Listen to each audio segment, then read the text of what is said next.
მოგესალმებით, მე გახლავართ გიორგი გოსალია, მიმყავს ბიბლიური ფასეულობების კურსი და დღეს თქვენ წინაშე წარმოვადგენ თემას, რომლის სათაურია ღვთისმსახურება როგორც ღმერთთან ურთიერთობის ბიბლიური მოდელი. წინა შეხვედრაზე ვისაუბრეთ ადამიანის ცოდვის დაცემასთან დაკავშირებით. ცოდვით დაცემა ეს ის მოვლენაა კაცობრიობის ისტორიაში, რომლის შედეგადაც კაცობრიობის ისტორიაში იცვალა, სხვა მიმართულებით წავიდა. ამის მიზეზებზე ვილაპარაკეთ, მაგრამ ერთი დეტალი, რომელიც უნდა გავიხსენოთ და აუცილებელია ჩვენი დღევანდელი თემის გასარკვევად, გახლავთ ის, რომ ცოდვა ჩვენ განვიხილეთ როგორც დაავადება. სხვადასხვაგვარად არის ეს დასავლურ ღვთისმეტყველებაში, აღმოსავლურ ღვთისმეტყველებაში, დასავლეთი ადამიანის დაცემისას აქცენტს აკეთებდა ადამიანის დანაშაულზე, განიხილავდა ამ აქტს როგორც შეცდომას დანაშაულს, ამ დანაშაულის შედეგად განრისხებულია ღმერთი, ამ რისხანებას ვერ აუკებს, ვერ აკმაყოფილებს ადამიანი, ვერც ერთი ადამიანი, ამიტომაც თავად ღმერთი მოვა, ღვთისძე მოვა ადამიანად და ის გაიღებს შესაბამის მსხვერპლს, რომელიც სათნო იქნება მამისათვის და მისი რისხანება ამით დაუკვდება, ასე იგი გამოსყიდვა მოხდება ადამიანის და ადამიანს დაუბრუნდება წყალობა, რომელიც დაკარგა თავის დანაშაულის გამო. აღმოსავლეთის ეკლესია უფრო უყურებს ცოდვით დაცემის აქტში ხედავს დაავადებას, ადამიანი დაავადდა, დაუძლურდა და რადგანაც ის ავად არის, ის დაუძლურებულია, ის ვერ შეძლებს თავის კურნალობას, თავად ძეხვთის ამოდის, მიიღებს ადამიანის ბუნებას და განკურნავს მას, დაუბრუნებს შესაძლებლობას მასზე მოქმედებდეს მადლის სულისაწმრის და მაცხოვნებლად ისევე, როგორც მოქმედებდა ეს ცოდვით დაცემამდე. ახლა რა არის იცით, როდესაც ამ თითქოს და განსხვავებებზე საუბრობთ, სინამდვილეში ეს განსხვავებები ძალიან პირობითია. თავისთავად ცხადია, აღმოსავლეთშიც იყვნენ მამები, რომლებიც საუბრობდნენ დანაშაულზე და სამართალგებაზე, დასავლეთშიც იყვნენ მამები, რომლებიც ადამიანის დაუძლურების შესახებ აკეთებდნენ აქცენტს. უბრალოდ ეს იმიტომ თქვი, რომ აქცენტირებული მეტად დასავლეთში არის დანაშაულის თემა, ხოლო აღმოსავლეთში დაუძლურების დაავადების თემა. ეს თავისთავად ცხადია, ერთმანეთს არ გამორიცხავს, ავსებს რაღაცა აზრით ერთმანეთს. მაგალითად ისეთი დიდი მამა მართლმადიდებლობის საკაბადონზე გავწყინებული საოცრება, როგორც გახლავთ წმინდა გრიგოლ პალამა, სვეტი და სიმტკიცე მართლმადიდებლობისა, თუმცა მოძღვრის განკაცებაზე საუბრობს, ხას უსვამს, რომ ადამიანად მოვიდა ღმერთი, ვინაიდან საფრთხო სამართალსაც შეეფერებოდა, ანუ სამართალს აკეთებს თავიდანვე აქცენტს. რატომ ამბობთ ახლა ამას? დღეს ჩვენ რადგან ღვთისმსახურებაზე უნდა ვისაუბროთ, ყურადღება უნდა მივაქციოთ ერთ ძალიან მნიშვნელოვან დეტალს, რომ ადამიანმა დაკარგა სამოთხე, ადამიანი გამოვიდა სამოთხიდან, ანუ ეს სამოთხეს დაკარგვა რას გულისხმობს? ადამიანი ვეღარ შეძლებს, რადგან ავად არის იმ სივრცეში დარჩენას, რომელიც სივრცეშიც ის იყო, როცა სულიერად და ფიზიკურად ჯანმრთელი გახდათ, ხო? სპორტსმენი, რომელიც ჯანმრთელია, მას შეუძლია გავიდეს საასპარეზოდ, მაგრამ როდესაც ის ავად არის, ის საასპარეზოდ ვეღარ გადის, იმიტომ კი არა ვინმე დასაჯა, არამედ იმიტომ რომ უძლურება მის საასპარეზოდ აღარ გაუშვა. ასეთი მდგომარეობა ადამიანთან დაკავშირებითაც ღმერთმა ნაცვალგებით გამო კი არ თქვა დაატოვებინა მას სამოთხე თითქოს შენ ეს გააკეთეთ, ახლა მე ამას გაგიკეთებ, არა უბრალოდ ადამიანის ადგილი აღარ არის იმ სივრცეში და შესაბამისად ადამიანი ტოვებს ამ ადგილს. ჩვენ გავიხსენოთ ერთი ძალიან მნიშვნელოვანი დეტალი, რომელიც ცოდვის დაცემის შემდგომ ბიბლიაშია წარმოდგენილი.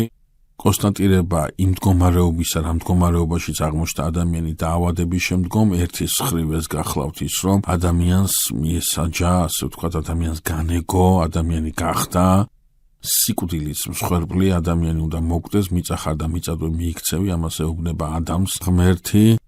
ძალიან ბევრი მამაა, რომელიც ყურადღებას აქცევს, რომ სიკვდილი ეს არის არასასჯელი, არამედ უდიდესი წყალობა ღვთისა, ვინაიდან სიკვდილით მოკვდინებულ იქნა ცოდვის ტანჯვის წვალების ტკივილის მარადიულობა ამ ქვეყნად და ამით ახოცილი იქნა სწორედ ეს ბოროტი წამოწყება ადამიანის ბუნებაში. ყურადღებას ვაქცევთ რას, რომ როდესაც ღმერთი ადამიანს ეუბნება მიწახარ და მიწადვე მიიქცევი, ანუ სიკვდილს განუგებს ყველა ადამიანს, ეს არის ის ბუნებრივი მდგომარეობა, როდესაც ადამიანი მოწყდა სიცოცხლის წყაროს. ანუ სანამ ადამიანი უცოდველი, ანუ სანამ ადამიანი არის სრულიად ჯანმრთელ და ჯანსაღ მდგომარეობაში, ის უკავშირდება სიცოცხლის წყაროს, რომელიც მას უკვდავებას ანიჭებს. როგორც კი ამ წყაროს ამას გადაეკეტა ეს კავშირი, ამის შემდგომ ადამიანი ხდება მოკვდავი, ადამიანი ხდება ხწნადი. რაღაცა მაგალითი რო წარმოვიდგინოთ მდინარე, რომელიც მშვენიერ კალაპოტში მოჩქეფრს და საკმაოდ ისეთ ლამაზი სანახავია, მაგრამ ამ მდინარეს გადაუკეტოთ კავშირი მდინარის სათავესთან, ხო?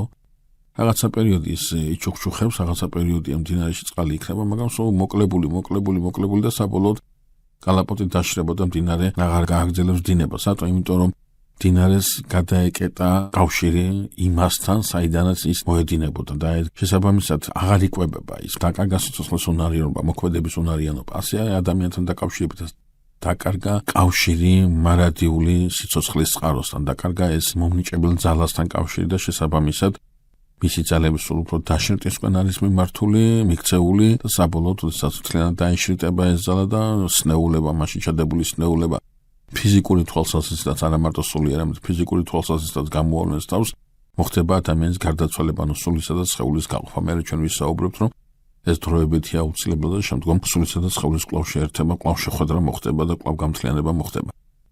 ახლა უბრალოდ რას ვაქცევთ ყურადღებას, რომ ღმერთი ეუბნება ადამიანს, რომ როგორც კი შეჭამა სიკვდილით მოკვდები. შეჭამა ადამიანმა ეს ნაყოფი, მაგრამ ეგრევე არ მომკვდალა სიკვდილით. იცხოვრა საუკუნეები და შესაბამისად ეს სიკვდილით მოკვდები ნიშნავს არა იმას, რომ როგორც კი ამ ცნებას დაარღვევ, ეგრევე გარდაეცვლები, არა. სიკვდილით მოკვდები ნიშნავს იმას, რომ შენში დაიწყება ხრწნილების პროცესი, შენში დაიწყება სიკვდილის პროცესი, შენში დაიწყება ძალების დაშრეტვის პროცესი. და რაღაცა მომენტის შემდგომ ეს ყველაფერი თავის თავს გამოავლენს გარდაცვალებაში. გარდა ამისა, ღმერთი ადამიანს ეუბნება, რომ პიროფლიანი მოიმკის მიწა აღარ მისცემს მას იმ ნაყოფს, რომელსაც იძლეოდა, დაწყევლილია მიწა ამის გამო და შესაბამისად ადამიანს განეგება ტანჯვა, განეგება წვალება, ტკივილის შეგრძნება, რადგან მისი ბუნება უკვე ტკივილგამცდელი გახდა ამ დაავადების, ამ ავადმყოფობის შედეგად. ზეცვა ეკალს აღმოუცენებს მიწა მას და ძიმე მდგომარეობაში აღმოჩნდება ადამი. თუ გავადევნებ თვალს და აი ამ ჩამონათვალს ყურადღებით წავიკითხავთ, დავინახავთ ერთ ძალიან საინტერესო რამეს. ის რაც ღმერთმა ადამიანს განუგო, რომ პიროფლიანი მოიპოვებს ნაყოფს, მიწა გამოუცენებს ზეცვა ეკალს, მიწა და მიწადვე მიიქცევა, ანუ გარდაცვალებას განუგებს. აი ამ ყველაფერს თუ მოვკრიბავთ, ნახავთ, რომ ღმერთი ამას ადამიანს კი არ განუგებს მარტო. ღმერთი ამას უმზადებს საკუთარ თავსას, თვითონ მოვა, თვითონ დაიდგავს ამ ეკლესიის გვირგვინის თავზე. მიიღებს ტანჯვას, მიიღებს ტკივილს, თვითონ იქნება ამ მძიმე მდგომარეობის გადამტანი და საბოლოოდ თვითონ მიიღებს სიკვდილს და თვითონ დაიმარხება და დაიდება საფლავში. ამიტომ ეს ყველაფერი არის არა იმდენად სასჯელი, არამედ რაღაცა ის, რასაც ღმერთი ადამიანს კი არა, შემდგომ უმზადებს საკუთარ თავსაც, ვინაიდან ის განგებაც, განსრახვაც, რომელიც ცოდვის შემდგომ ადამიანს თავს დაატყმება, საფრთხო სიყვარულის მიღმა ვერ აღესრულება. აქ ერთი ძალიან საინტერესო დეტალია კიდე. ეს გახლავთ დედაკაცისადმი მიმართვა, რომ მას ლტოლვა ექნება თავისი ქვისადმი და ის იბატონებს მასზე, შევხედეთ აი ცოდვამ რა გააკეთა ის განსხვავებულობა, რომლის შესახებაც საუბრობდით, რომელიც მხოლოდ თავის თავში ღირებულებითი თვალსაზრისით, ღირსების თვალსაზრისით აბსოლუტურად ერთ მთლიანობაში და ერთ ღირსებაში მოიაზრებდა მამაკაცსა და დედაკაცს. ახლა ეს იერარქიულობა მტანჯველი გახდა, ფლობელი ხდება მამაკაცი დედაკაცისა, ეს ავადმყოფური მდგომარეობა, ეს ცოდვისმიერი მდგომარეობა, რომლის დამარცხების შემდგომაც, როდესაც მაცხოვარმა ეს ყველაფერი ჯვარს მიამშვალა, დაგვიბრუნა სწორედ ის ერთიანობა, ის ერთღირსება, ის საოცრება, რაგან ზრახვითაც მან შექმნა მამაკაცი და დედაკაცი. გარდა ამისა, დედაკაცს განეკუთვნება ძალიან საინტერესო რამ, რომ მას ტკივილით ექნება შობა. ყურადღება მივაქციოთ, რომ საუბარი არ არის იმასთან დაკავშირებით, რომ სასჯელი არის შობა. შობა არ არის ცოდვის შედეგი. ცოდვის შედეგი არის ტკივილით შობა. ან ყურადღება უნდა მივაქციოთ, რომ ცოდვამ რამე სიახლე კი არ შემოიტანა. არ შეიძლება ცოდვა შემოქონდეს სიახლე, არ შეიძლება ბოროტება ქმნიდეს რაღაცას. არა, აქ ის მოკლებულია ამ უნარს. ბოროტება, ცოდვა მხოლოდ ამახინჯებს იმას, რაც იყო. იმ მშვენიერებას, ამ მშვენიერებას შექმნა ღმერთმა. თვითონ ვნება რა არის? ვნება ეს არის დამახინჯებული სათნოება. ცოდვა ის კი არ არის, რომ რაღაცა სათნოების საპირწონედ გამოიგონა. დაცემულმა ძალამ და ის დაუპირისპირა. არამც და არამც ჩვენ ერთ-ერთ შეხვედრაზე ვამბობდით, რომ ქრისტიანობა ამ დუალიზმს გაურბის, სწორედ და ამ დუალიზმზე არ დგას. არსებობს და მყოფობს მხოლოდ ის, რაც შექმნა ღმერთმა. რაც მისი საწინააღმდეგოა, ეს არის არა შექმნილი, არამედ უკვე დამახინჯებული რამე, რაც შექმნა ღმერთმა. შექმნილის დამახინჯებული გამოხატულება.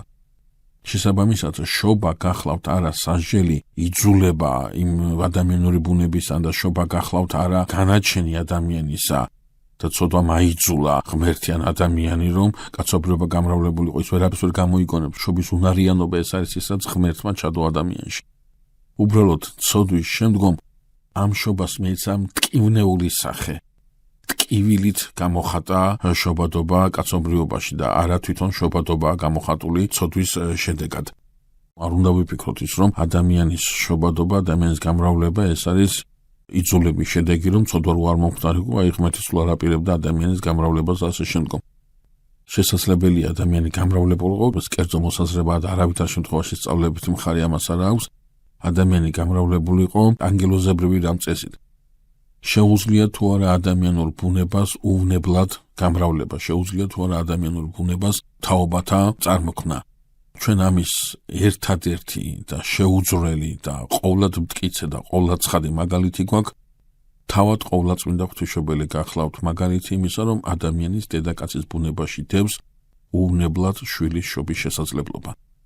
შესაბამისად ეს ხდებოდა რაღაცა საღვთო მადლით იქნებოდა თავისთავად ცხადია, მაგრამ როგორ და რა წესი და რანაირად ანგელოზებრივი რამ წესით როგორც იტყვიან, ეს ბოლომდე არ არის რატო ამბობ ამას ახლა? ამას იმიტომ ვამბობ, რომ ჩვენ ახლა ღვთისმსახურებაზე უნდა ვისაუბროთ და ყურადღება უნდა მივაქციოთ იმას, რომ ღვთისმსახურება ეს არის არა რაღაცა სიახლე, რომელიც შემოიტანა ცოდვამ, არამც და არამც, არავითარ შემთხვევაში ეს ასე არ არის. ღვთისმსახურება არის სამოთხეშიც, ედემის ბაღშიც, იქაც ემსახურება ადამიანი ღმერთს, მაგრამ ღვთისმსახურების ფორმების ცვლილება ხდება, სხვანაირად გამოიხატება ეს ღვთისმსახურება, თვითონ ღვთისმსახურება გრძელდება. თვითონ ღვთისმსახურება ვერ დასრულდება ვერანაირად. ამიტომ ადამიანის ამქვეყნიური ცხოვრების, ამქვეყნიური მყოფობის ერთ-ერთი აუცილებელი გამსასვლელი, რაც მას სამოთხისეულ ცხოვრებასთან, მის მოგონებასთან აკავშირებს, ეს არის აგრძელებდეს ღვთისმსახურებას მიუხედავად იმისა, არის თუ არა ის სამოთხეში თუ არის მიღმა. ჩვენ მერე ვისაუბრებთ იმასთან დაკავშირებით, ღვთისმსახურება იმ შინაარსის მატარებელია, რომლის გაუქმება ამ ქვეყნად არის აბსოლუტურად გამორიცხული. აი ყურადღება მივაქციოთ ასეთ რაღაცას. ღვთისმსახურება ეს არის ის, რითაც უნდა გაშინაარსდეს ადამიანის და კაცობრიობის ცხოვრება. ის რაც შინაარსს აკლდება, ისაც შინაარსს გამოსილი ხდება, მისი არსებობა უკვე არის აზრს მოკლებული. ამიტომ კაცობრიობა და ადამიანი და მისი არსებობა ვერაზოს აზრს მოკლებული ვერ იქნება. კაცობრიობა ყოველთვის იქნება მიმართული ღვთისმსახურებისაკენ. თავისთავად ცხადია, მისი დიდი ნაწილი არა და ვერა, როგორც ეს ნაწინასწარმეტყველებია, მაგრამ ამ ქვეყნად არ იქნება დრო და წამი, როდესაც არ იქნება კრებული, რომელიც ღვთისმსახურებით, ჭეშმარიტი ღვთისმსახურებით არის წარმოდგენილი და ეს ასე იქნება მეორედ მოსვლამდე. ამის შესახებ ჩვენ სხვა შეხვედრაზე გავამახვილებთ ყურადღებას. რადგან აი ღვთისმსახურების გაგრძელებაზე გვაქვს საუბარი და ამ თემას ვეხებით, ერთ ასეთ დეტალს მივაქციოთ ყურადღება, რომ ღმერთი ჯერ კიდევ სამოთხისეულ წიაღში ადამიანს ეუბნება ასეთ რამეს, რომ მტრობას ჩამოაგდებს შენსა და გველს შორის, დედაკაცის თესლსა და გველის თესლს შორის, ანუ იწყება მტრობის ეპოქა, იწყება დაპირისპირების ეპოქა და ეს ასე იქნება მანამ სანამ ჩვენი მაცხოვარი მეორედ არ მოვა. დაპირისპირების ამ მტრობის გენერალური, ასე ვთქვათ, შერკინება გოლგოთას მთაზე იქნება წარმოდგენილი, სადაც უპირობოდ ერთადერთი შედეგი შეიძლება ყოფილიყო სიკეთე გაიმარჯვებს ბოროტებაზე. ამის საბოლოო ნაყოფი გამოჩნდება მაშინ, როდესაც მაცხოვარი მოვა მეორედ და კრავის ქორწილის შედგებაზე ციურ იერუსალიმში. ეს არის პირველ სახარება, გაჟღერებული ჯერ კიდევ სამოთხეში, რომ აუცილებლად მოხდება ადამიანის გამოსყიდვა, ვინაიდან ამ მტრობის შედეგად ამავე წინასწარმეტყველებაში ღმერთი ასეთ სიტყვებს ამბობს, რომ გველი ქუსლს დაუგესლავს დედაკაცის თესლისაგან მოსულს, თვითონ დედაკაცის თესლი გასაგებია, ხო, ქალწულებრივ მდგომარეობაზეა მითითება. ხოლო ის, რომელსაც ქუსლი დაეგესლება, თავს გაუჭეჭყავს გველს. ანუ საბოლოო შედეგი ამ შერკინებისა არის გველის თავის გაწეჭყვა, ანუ მისი, წყალებში ავიღოთ ეს სიტყვა, სასიცოცხლო ძალის მოწმობა, მისი სამოქმედო არეალის მოსპობა. შესაბამისად, როდესაც ჩვენ საუბარი გვაქვს აი ამ წინასწარმეტყველებაზე, ერთ რამეს ვაქცევთ კიდევ ყურადღებას, რომ ეს თავის გაწეჭყვა არ იქნება უმტკივნეულო. ეს თავის გაწეჭყვა დაუკავშირდება ქუსლის დაგესვლას და იქიდან კაცობრიობის აზროვნებაში ჩდება იდეა სისხლთან დაკავშირებით, რომ ამ თავის გაწეჭყვას წინ უძღვის ან და თანამავალია ამ პროცესისა ძლეველის მიერ სისხლის დაღვრა. სისხლის დაღვრით უნდა მოხდეს ამ გველის თავის გაწეჭყვა. აქედან მოკიდებული ჩვენ უკვე სისხლიანი მსხვერპლშეწირვა გვაქვს თხრობაში, რაც ყოველთვის და ყველგან მიუთითებდა იმ მსხვერპლის გახსენებაზე, რომელმაც საბოლოოდ ბოროტება უნდა დაამარცხოს, ეს ასე იყო და ასე იცოდნენ ყველამ. ახლა ერთ რამესაც მივაქციოთ ყურადღება, მეგობრებო, ცოდვითაცემის შედეგად ადამს რაღაც ამნეზია კი არ დაეცა და რაღაცნაირად დაავიწყდა ყველაფერი, გამოვიდა და თვალი აახილა და ახალ გარემოში აღმოაჩინა საკუთარი თავი. არა, ასე არ არის.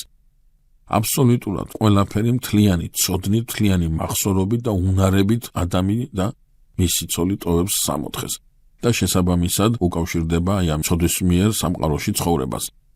ანუ სხვაგვარად რომ ვთქვათ, ადამიანს გამოაქვს მთელი ცოდნა და მთელი მახსოვრობა, მთელი გამოცდილება სამოთხისეული მყოფობისა.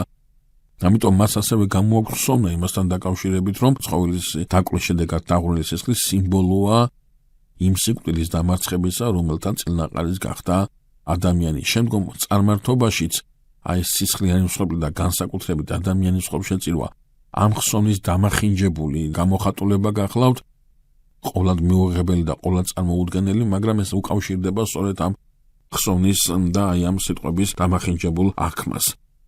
შესაბამისად, ჩვენ სისხლიანი მსხვერპლი უკვე გვაქვს როგორც სიმბოლო იმისა, ვინც უნდა დათრგუნოს ბოროტება. აი იწყებს სამოთხის მიღმა ადამიანი ცხოვრებას, სწორედ იმ ნიშნით, სადაც მან აუცილებლად უნდა გამოხატოს თავისი არსებობის აი ეს მომენტი, ღვთისმსახურების დეტალი აუცილებლად უნდა გამოავლინოს. ჩვენ ერთი რამე უნდა კარგად გვახსოვდეს, ის პირველ სახარება, რომლის შესახებაც საუბრობდით, გაიგონა არა მარტო ადამიანმა, არამედ გაიგონა გველმაც. სხვაგვარად რო ვთქვათ, მესიას, მხსნელს ელოდება არა მარტო ადამიანი, არამედ ელოდება გველიც.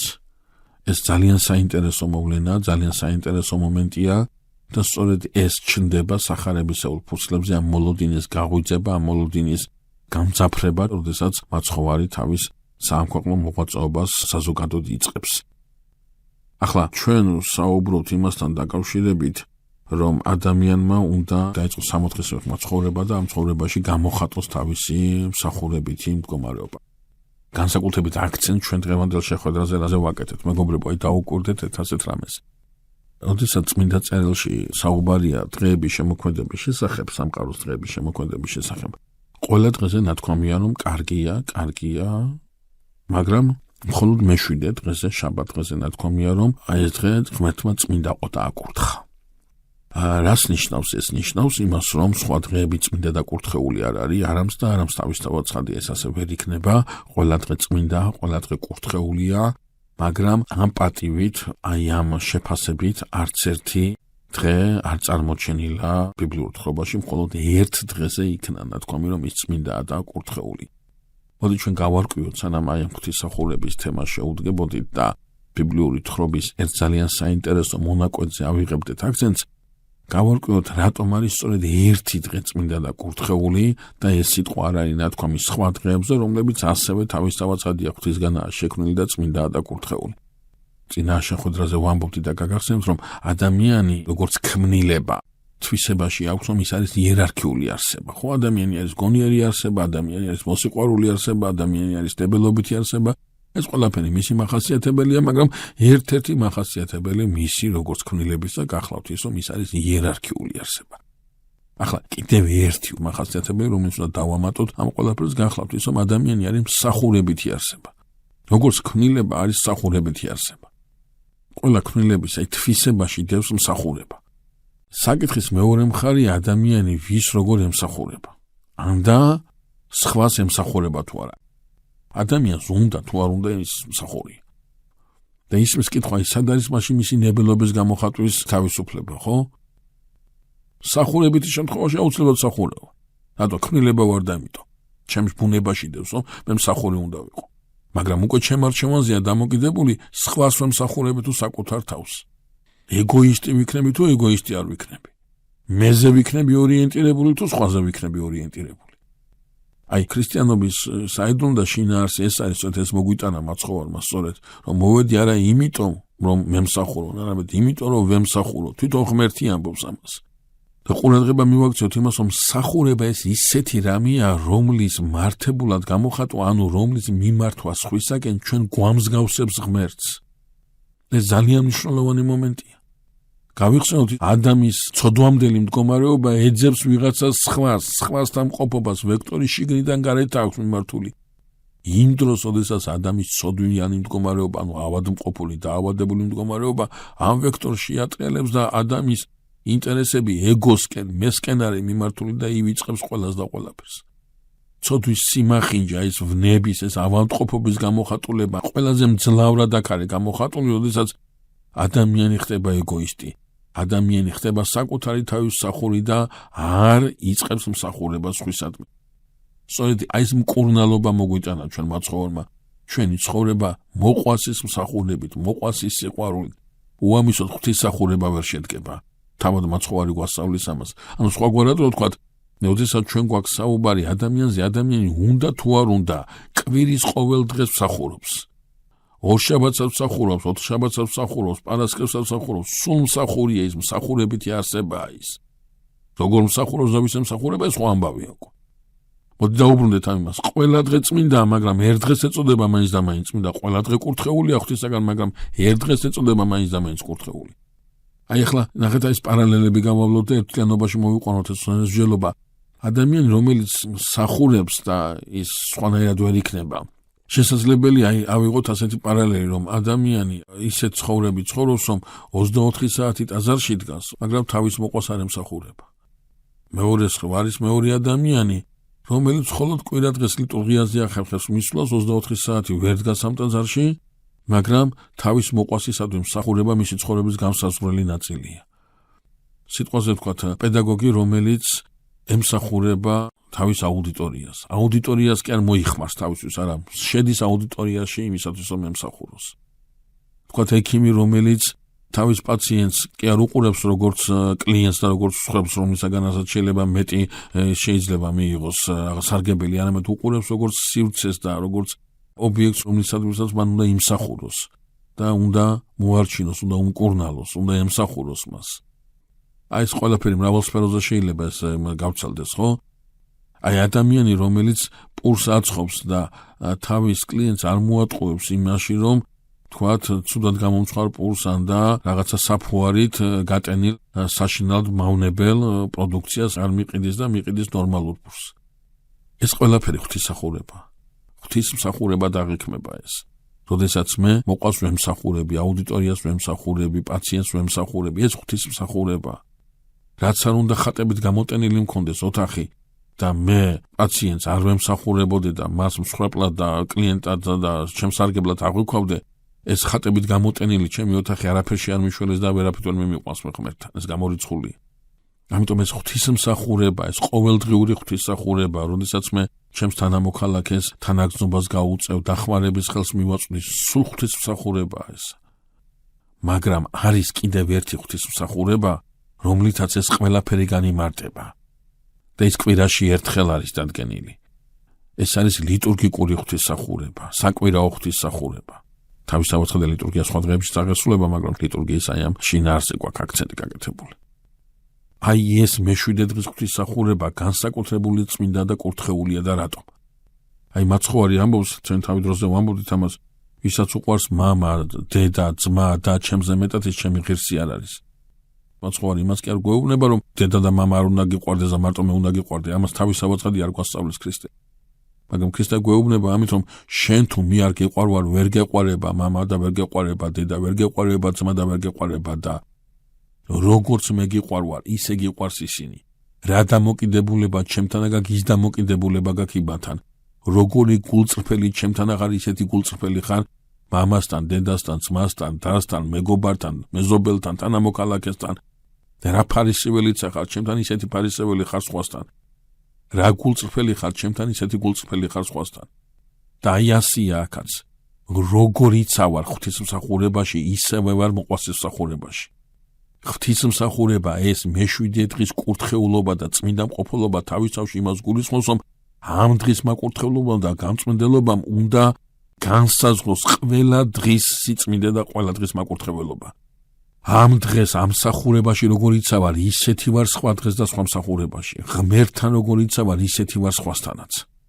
შესაბამისად, როდესაც ღვთისმსახურებაზე გვაქვს ჩვენ საუბარი, ეს არის არა მეშვიდე დღე ამ სიტყვის პირდაპირ მნიშვნელობით. არამედ შინაარსობრივად ეს არის მთავარი დღე. ეს არის პირველი დღე, ეს არის მნიშვნელოვანი დღე. ამ დღით განისაზღვრება ყველა სხვა დღე. სხვაგვარად რო ვთქვათ, ამ მსახურებით განისაზღვრება ყველა სხვა მსახურება. სხვაგვარად რო ვთქვათ, ღვთისმსახურებით განისაზღვრება მოყვასის მსახურება. როგორიც ვარ ღმერთთან, ისეთი ვარ მოყვასთან. აი, როდესაც ახლა ჩვენ ვიწყებთ ღვთისმსახურებაზე საუბარს, სწორედ ეს დეტალი გვაინტერესებდა, სწორედ ამ დეტალს უნდა მივაქციოთ ყურადღება, რომ ადამიანი მსახურებით იარსება თავის ცხოვრებას, თავის აზროვნებით გამოხატულებას, ცხოვრების ფორმას, წესს აფუძნებს და გამოხატავს თავის ღვთისმსახურების. როგორი ღვთისმსახურიც არის, აი ისეთი პიროვნება, ისეთი ადამიანი იქნება ის საზოგადოებაშიც. ახლა წმინდა წერილი გვეუბნება ერთ ასეთ რაღაცას. მამაკაცმა დედაკაცს უწოდა სახელი ევა, რაც ნიშნავს ყოველი ცოცხალის დედა, სიცოცხლეს. ახლა ნახეთ რა არის საინტერესო ყურადღება მივაქციეთ. ადამიანი რაღაცას რო გააკეთებს, რაღაცას რო დააშავებს, ხო? მეორე გაბრაზებული ადამიანი მას ხანდახან მიმართავს ხოლმე არა საკუთარი სახელით, არამედ მიმართავს იმ სახელით, იმ სიტყვით, რა სიტყვითაც ხასიათდება მისი მოქმედება, მისი დანაშაული. ეხლა ამ შემთხვევაში მამაკაცმა შეხედა თავის დედაკაცს, დედაკაცს სამოთხეში სახელი არ აქვს, ის საკუთარი სახელით აღიბეჭდება მხოლოდ ცოდვის შემდეგ. მამაკაცმა შეხედა თავის დედაკაცს და ახლა რა უნდა უთხრას ამ ქალს, ხო? ვინ არის ეს ქალი? ეს ქალია, რომელსაც მოუტანა ტკივილი, ტანჯვა, სიკვდილი, ხრწნილება. ხო და ახლა შეხედავს, უნდა უთხრას, ხო, ხარ ჭირი, ხარ ტკივილი, ხარ სიკვდილი, ხარ წუხილი, ხო, რაღაცა ასეთი საშინელება, მაგრამ შეხედავს ადამი თავის ცოლს და ეტყვის, რომ შეხარ სიცოცხლე. არა სიკვდილი, არამედ სიცოცხლე. და აი განიჭვრიდა წინასწარ მეტყოლება იმისა, რომ სწორედ დედაკაცი იქნება ის, ვისგანაც მოვა სიცოცხლე, არა სიკვდილი. პირველი დედაკაცისაგან მოდის სიკვდილი, მაგრამ კაცობრიობა ელოდება არა მარტო სისხლის ზღვრას, რის შემდეგაც მოხდება ბოროტების დათრგუნვა, არამედ ელოდება აი ამ დამთრგუნველის მშობელს, ელოდება დედას, ელოდება ქალს, რომელმაც სიცოცხლე უნდა მისცეს კაცობრიობას, რომელმაც ის უნდა მისცეს კაცობრიობას, რომელიც ამ გველს თავს გაუჭეჭყავს და სისხლს დაღურის მისთვის. და აი აქ ძალიან მნიშვნელოვანია სწორედ დედაკაცის სახელთებაში ეს დეტალი. მიუდგა ევა შუაძე, კაინი, მეორე ძეშვა აბელი, ეს არის პირველი თაობა კაცობრიობის ისტორიის გარიჟრაზე. და ჩვენ ახლა რასაც ვიტყვით, ჩვენ ახლა პრეისტორიულ ხანაზე ვსაუბრობ და ზოგადად მეცნიერება ყველგან შეთანხმებულია, რომ როდესაც პრეისტორიულ ეპოქაზე საუბრობ, სიმბოლოებით სარგებლობ რაღაცა გარკვეული ალეგორიებით და ჩვენც ასე მოგვიწევს, ასია ეს ეგზეგეტიკაშიც წარმოდგენილი, რომ ჩვენ რაღაც ახალს ვერ გამოვიგონებთ და არც არის ის საჭირო, ამიტომ დღევანდელ დღეს ასეც ვისაუბრებთ, ხო? ჩვენ ვიშალობა დამყარებული იქნება იმ სიმბოლოებზე, რომელთაც შეგვიძლია რაღაცნაირად რეკონსტრუირება მოვახდინოთ იმ სივრცისა, რომელ სივრცეზეც ვსაუბრობთ. კაინი ნიშნავს საკუთრებას, შეძენის შედეგად რაღაცის გასაკუთრებას, ხო? შესაბამისად, კაინის სახელის დარქმევით ადამი და ევა მასში განჭვრეტენ იმ პიროვნებას, რომელმაც უნდა გაუსაკუთროს მათ ის, რაც დაკარგეს. მას დაკარგეს სამოთხესეული წიაღი, რომლის საბრუნებაზეც უკვე წინასწარმეტყველება იცის ადამას და ევამაც, ხო? კაინში დევს იდეა, რომ სწორედ ის არის დედაკაცისაგან შობილი, რომელიც თავს გაუჭეჭყავს გველს. კაინი არის ის, რომელიც გაუსაკუთრებს, დაუბრუნებს ადამიანს და ევას, ანუ კაცობრიობას, იმას რაც დაკარგეს მათ. კაინი ჩვენ ნახავთ და აქედანაც ჩანს, რომ გახლავთ კლასიკური სახე, ანტიქრისტესი, ღმერთის მოწინააღმდეგისა, კლასიკური სახე იმისა, რაც დღევანდელ დღემდე უპირისპირდება ჭეშმარიტებას, იმ ილუზიის გამოვლინება, რომელიც ეპოქების განმავლობაში ცდილობს კაცობრიობა ჭეშმარიტებიდან გადაიყვანოს. თუმცა თავიდან ეს ასე არ არის, კაინი არის ამ იმედის მომცემი, ამიტომაც არის ის ამ სახელით აღჭურვილი. კაინთან დაკავშირებით ნათქვამია, რომ ის იყო მიწის მუშაკი. მეორე შვილი აბელი ნიშნავს ამაოებას, ქროლვას, აი რაღაცნაირად ეს ორივე რო შევაერთოთ, ხო? წარმოიდგინეთ რაღაცა იმ ფოთლებია დახვავებული და ქარმა დაბერა, დაქროლა და გახვეტა ეს ყველაფერი და არაფერი არ დატოვა ამისაგან, ხო? და აი მეორე შვილისადმი სახელის დარქმევა აბელი მიუთითებდა იმაზე, რომ ადამიანს და ევას ყველანაირი იმედი წარხოცილი ჰქონდათ კაინთან დაკავშირებით და შესაბამისად აბელის სახელდებაში გამოიხატა მათი იმედის გაცვლება უფრო შვილთან დაკავშირებით. ახლა ადამიანს და ევას სხვა ძეების და სხვა ასულებიც აქვს. მაგრამ წმინდა წერილი გველაპარაკება მხოლოდ იმ ორზე, რომელიც აინტერესებს. არა ყველაზე, არამედ მხოლოდ იმაზე, რაც მისი თხრობისათვის არის მნიშვნელოვანი და ამიტომ ჩვენ სწორედ აი აქ ღვთისმსახურების ამ დეტალს უნდა ძალიან კარგად მივაქციოთ ყურადღება. აი აქ უნდა წარმოვაჩინოთ სწორედ ეს, ვინაიდან ის პრობლემა და კონფლიქტი, რომელიც ახლა წმინდა წერილში იქნება წარმოდგენილი, სწორედ ღვთისმსახურების კონტექსტში იქნება განვითარებული. წმინდა წერილში ნათქვამია, რომ კაინი იყო მიწის მუშაკი, ხოლო აბელი მწყემსი. ეს არის ის ორი, არა მარტო ორი კაცობრიობის ისტორიის გარიჟაზე, აი ეს საქმიანობის გამომხატველი, მაგრამ ამ ორზე აკეთებს ახლა აქცენტს წმინდა წერილი. კაინი არის მიწის მუშაკი, ხოლო აბელი მწყემსი. მოდი ვნახოთ რა არის მიწის მუშაკი. ახლა რასაც ვიტყვით ჩვენ მიწის მუშაკობაზე და კაინთან დაკავშირებით, ეხება მხოლოდ კაინს და მხოლოდ ამ მომენტს. მხოლოდ ამ მონაკვეთს ბიბლიური თხრობის არამც და არამც ის არ არის გამწობადი, ის მხოლოდ აი ამეთ კონკრეტულ დეტალს ახასიათებს და მისი გაგრძელება აბსოლუტურად წარმოუდგენელია. კაინი ჩიჩქნის იმ მიწას, კულტივირებას უწევს იმ მიწას, რომელიც დაწყევლა ღმერთმა. კაინი არის ადამიანი, რომელიც ამბობს, რომ ის არის ხატი ღვთისა.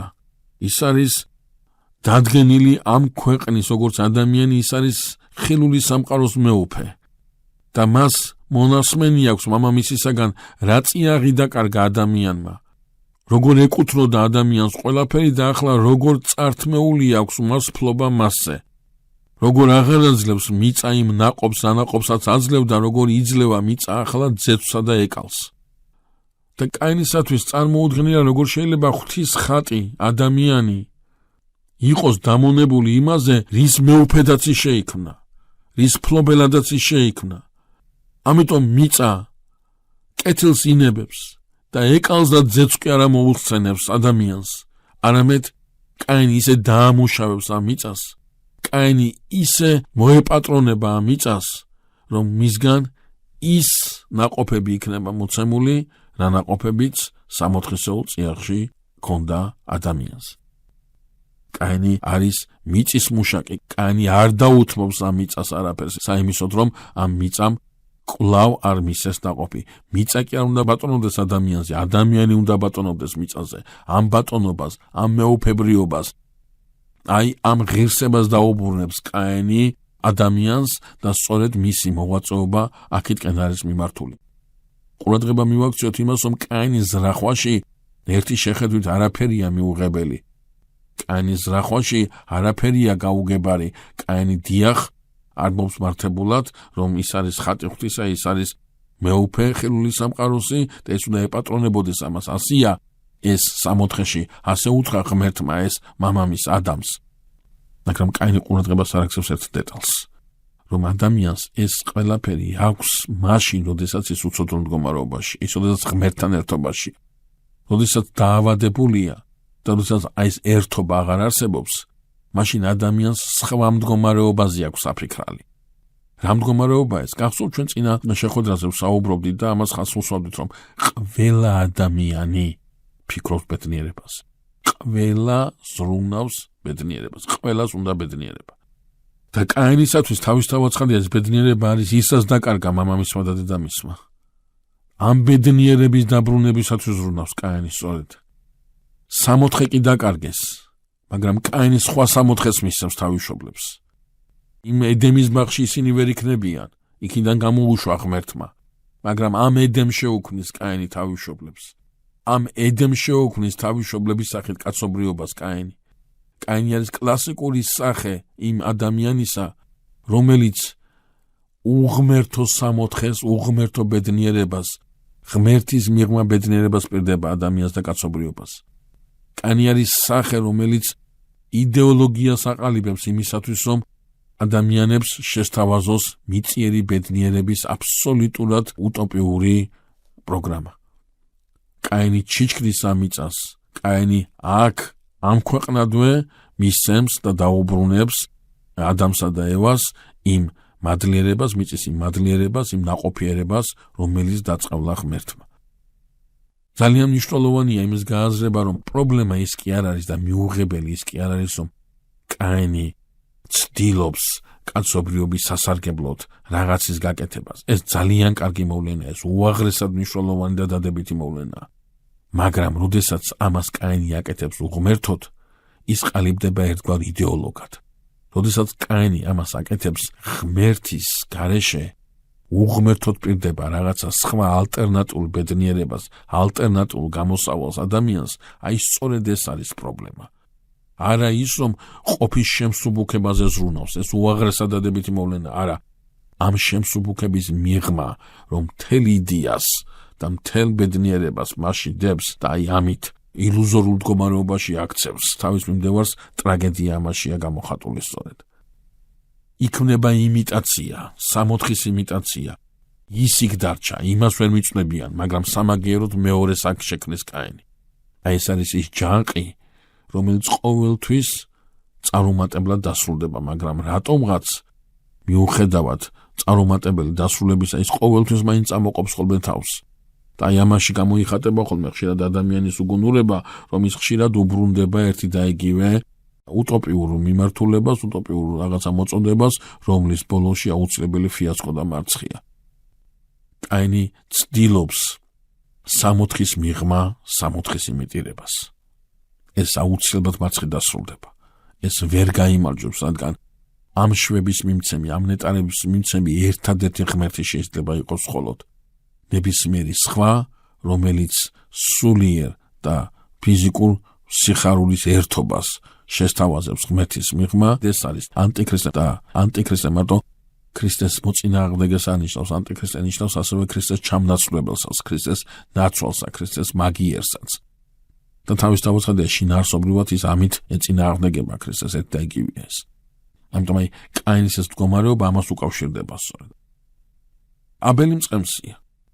მწყემს განსაკუთრებით ყურადღებას აქცევს წმინდა წერილი, აი მწყემსია აბელი, მწყემსი იქნება აბრაამი, მწყემსი იქნება ისააკი, იაკობი, მწყემსი იქნება მოსე, მწყემსი იქნება დავითი, მწყემსი კეთილის სახელით მოვა ჩვენი მაცხოვარი, მწყემს ყურადღებას აქცევს წმინდა წერილი, განსაკუთრებით გამოარჩევს, იმიტომ რომ მწყემსის ცხოვრება განსხვავებით კაინის ცხოვრებისაგან, რომელიც ერთ ადგილასაა გაჩერებული. აი მე მინდა პატივი მივაღო ბატონო სურაბ კიკნაძის ხსოვნას, სწორედ მან იპოვა კაინის ამ მდგომარეობაში აი ეს მომენტი, რომ კაინი სახელი განმარტა როგორც მიწაზე ჩაშტერება.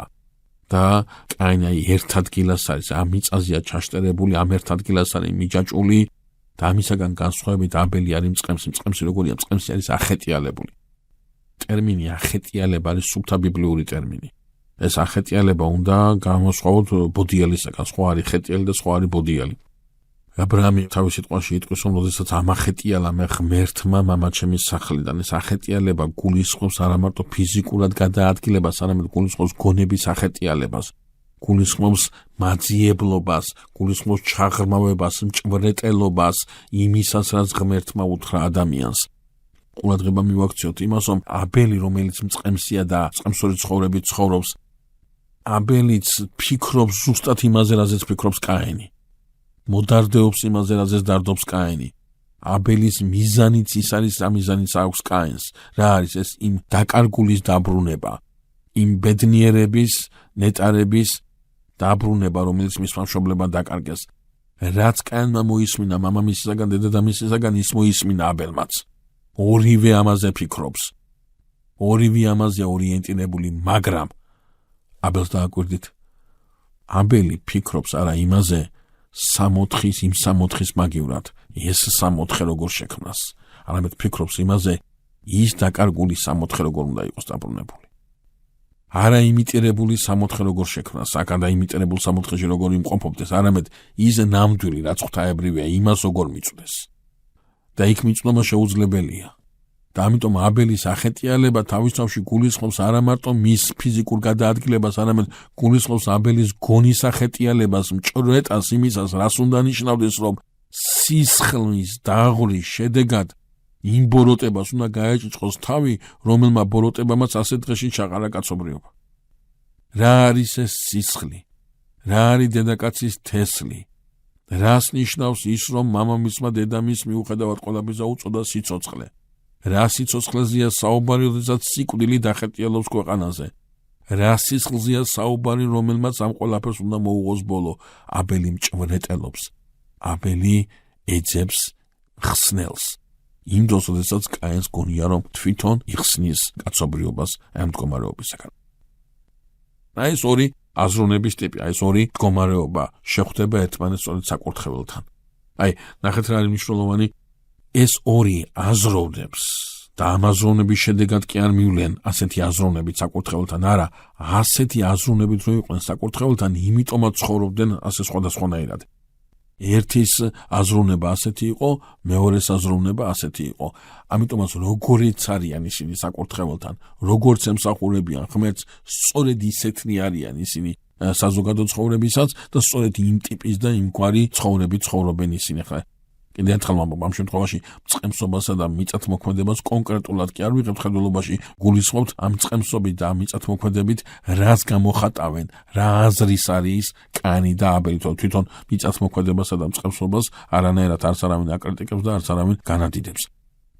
ახლა აქ დათქვამია, რომ კაინმა საკურთხეველთან მიიტანა მიწის დაყოფი. ანუ რაც ქონდა ის, რაც მის ხელთ არის ის.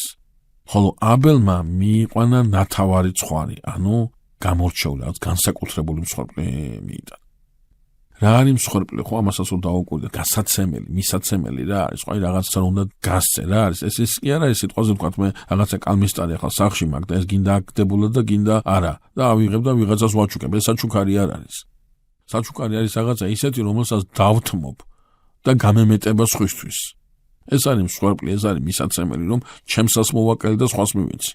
თორე აქ რომ აწუხებ და დავდექი და სხვას მივიცი, ეს თავისთავად ცხადია, საჩუქრად ვერ განიხილება, ხო? ანუ როდესაც საუბარია მსხვერპლზე და ღვთისადმი შეწირულ მსხვერპლზე, ღვთისადმი გაცემული შესაძლებელი ეს გულისხმობს რაღაცა ისეც კი არა, რომ ხელში რაც მოხდება მივიტანო, არა, რაღაცას რომ მოვიკლებ, რაღაცაზე რომ ვიზრუნებ, რაღაცა გულით რომ მივცემ. ახლა ამას ძალიან დიდი მნიშვნელობა აქვს, ხო? რა გულით მივიტან ამ იმას. ახლა აქ ყურადღება მივაქციოთ რას, რომ რა შეიძლება ადამიანის იყოს ყველაზე მძიმე დასათმობი. რა შეიძლება ადამიანმა ყველაზე მეტად ვერ გაიმეტოს. ეს არის საკუთარი სიცოცხლე, ხო? ეს არის საკუთარი სული. და რა შემთხვევაში შეიძლება საკუთარი სიცოცხლე დაუთმო სხვას? როდესაც გიყვარს ის. თუ არ გიყვარს, ამ სხვას ვერ გაიღებ. თუ არ გიყვარს, ამ ძღვენს, ამ შესაძლებას ვერ მისცემ. აუცილებლად უნდა გიყვარდეს. ამიტომ როდესაც დათქვამია, რომ წმინდა მოწამეები ყველაზე ახლოს არიან ღმერთთან, იმიტომ რომ მათ სისხლი დაღვარეს ღვთისათვის, ეს არ არის სწორი. ეს არ არის ბოლომდე გამართლებული ნათქვამი. გამართლებული ნათქვამი ასია, რომ წმინდა მოწამეები ყველაზე ახლოს არიან ღმერთთან, იმიტომ რომ მათ შეძლეს ისე შეეყვარებინათ ის, რომ სისხლი დაღვარეს მისთვის. სიყვარული ამის გამომხატველი მსხვერპლი გამოიხატება სიყვარული და სიყვარულის გამომხატველი ყველაზე მძლავრი გამომხატველი არის მსხვერპლშემწირვებლობა, მსხვერპლიანობა, რისი გაღება შეგიძლია. რაც უფრო მეტს გაიღებ, უფრო მეტად ყვარებია. აი, როდესაც კაინს ხედავთ, რომ კაინი მიდის და მიაქვს მიწის ნაყოფი, განა მიწის ნაყოფზეა საუბარი. აქ თვითონ ბიბლიაში, წმინდა მამა და ეგზეგეტიკაში პირდაპირ არის ნათქვამი, რომ უკუგდებული არა ის რა მიიტანა კაინმა, არამედ ის როგორ მიიტანა კაინმა. ანუ აქ არ არის საუბარი მატერიალურზე, არამედ არის საუბარი იმ შინაგან დამოკიდებულებაზე, როგორითაც არის ის მიტანილი. ამიტომაც განსაკუთრებით ხაზი გასმულია, რომ აბელმა ნათავარი, ანუ გამორჩეული, ანუ განსაკუთრებული მიგვარა ღმერთს, იმ დროს, როდესაც კაინმა რაც ხელში მოხვდა, ის მიიტანა უფლის საკურთხეველთან. ყურადღება მივაქციოთ მეგობრებო იმას, რომ თითქოს და კაინი შეიძლება ფიქრობდეს ასეთ რაღაცას, აი რაში ჭირდება ღმერთს, ეს მიწის ნაყოფი ბოსტნეული იყო თუ ხილი იყო თუ რა, კვახია თუ მწიფე თუ გადამწიფებული. აი რაში ჭირდება ღმერთს, შეჭამს, დალევს, შია თუ რა და მართალიც არის კაინი. მაგრამ ნახეთ რაში ჭირდება კაინი. ღმერთს არ ჭირდება თავისთავად ცხადია. ღმერთს რამე თუ ჭირდება, ღმერთი არ გამოდის, ღმერთი საჭიროებებზე მაღლა დგას. ვის ჭირდება ეს? ჭირდება კაინს. კაინმა უნდა ისწავლოს დათმობა, კაინმა უნდა ისწავლოს გაცემა, კაინმა უნდა ისწავლოს სახურება ღმერთთან დაკავშირებით, რომ ეს ყველაფერი მასში აირეკლოს უკვე მოყვასთან ურთიერთობისას. კაინისთვის არის ეს ღვთისმსახურება და არა ღმერთისთვის. ჩვენთვის არის ღვთისმსახურება და არა ღმერთისთვის. როდესაც მე მივდივარ ღვთისმსახურებაზე, იმიტომ კი არ მივდივარ, რომ ღმერთმა დამავალა ეს. არა, იმიტომ მივდივარ, რომ მე მჭირდება ეს, საჩემოა ეს. მე რაღაცა კმაყოფილი კი არ უნდა მოვდიოდი ღვთისმსახურებიდან, იმის გამო ღვთისმსახურებაზე ვიყავი და რაღაცნაირად ღმერთმა დაინახა, ახლა იმასთან მისული ვიყავი, არა. მე კმაყოფილი უნდა მადლიერი უნდა მოვდიოდი ღვთისმსახურებისგან, იმიტომ რომ ვიყავი იქ რაც მე მჭირდება, ვიყავი იმ სივრცეში, იმ ადგილასაც საჩემო იყო, ჩემს სასიკეთოდ იყო. აი, კაინს ეს არა აქვს სწორედ ისეთ, აი, კაინი უყურებს ამ ყველაფერს როგორც რაღაცა ტრადიციას, რომელიც უნდა აღასრულოს, რომელიც მამამისმა ასწავლა, მორჩა და გათავდა.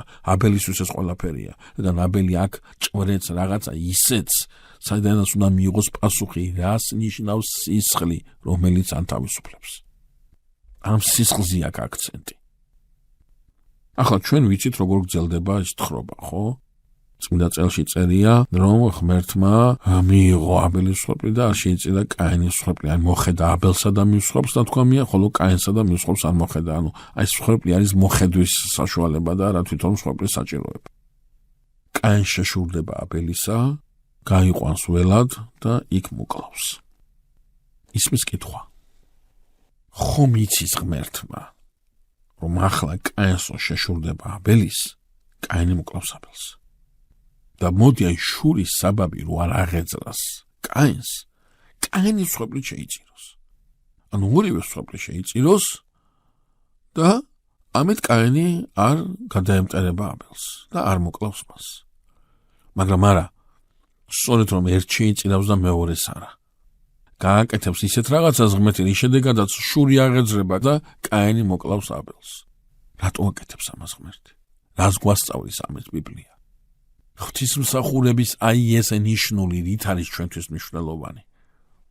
კი, შეიძლება ეს ასეც მოხდეს, რომ ღმერთმა კაინის მსხვერპლს რო შეიწიროს, არ შეშურდეს აბელისა და არ მოკლას ის. არ მოხდეს ეს საშინელება. მაგრამ კაინის მსხვერპლს რო შეიწიროს, ღმერთმა სხვა საშინელება შეიძლება მოხდეს, რომელიც გაცილებით მძიმეა და გაცილებით დიდია, ვიდრე კაინისაგან აბელის მოკლა. რა არის ეს?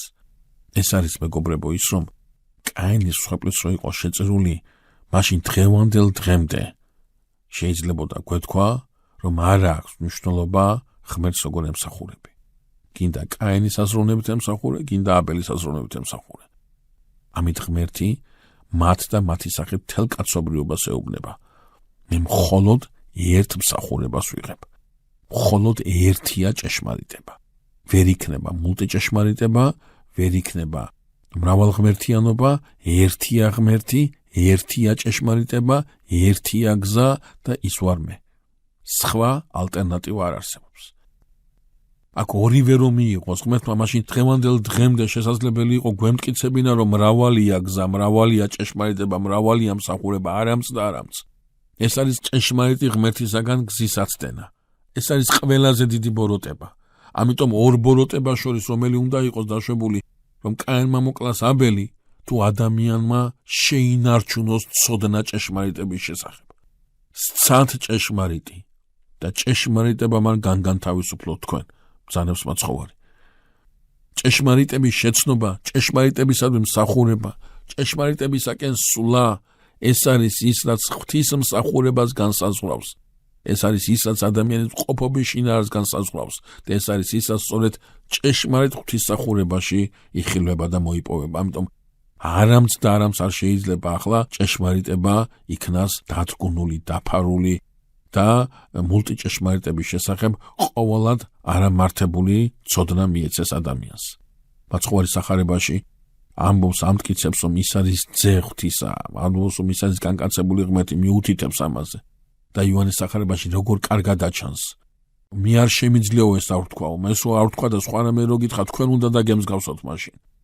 ტყუილს ვერ იტყვის ღმერთი, სიცრუეს ვერ მისცემს ღმერთი, ილუზიაში ვერ მოაქცევს ღმერთი, მხოლოდ ჭეშმარიტება, მხოლოდ სიცხადე, მხოლოდ სიცოცხლე. ეს შეიძლება იყოს მასთან. ამიტომ არავითარ შემთხვევაში იმ ბოროტების გამო, რომ კაინმა არ მოკლას აბელი, დიდ ბოროტებას არ უზავს ღმერთი კაცობრიობას. ღმერთი კაცობრიობას არ დაუმალავს და არ დაუფარავს, არის ჭეშმარიტება.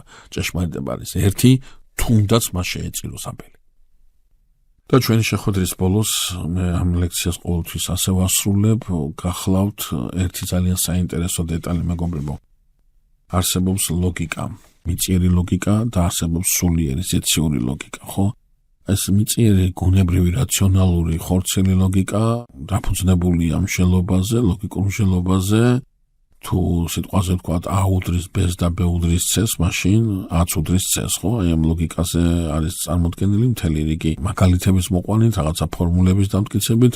აქ არაფერია წარმოუდგენელი და სადაო, მაგრამ სხვა რამეა სეციური ლოგიკა.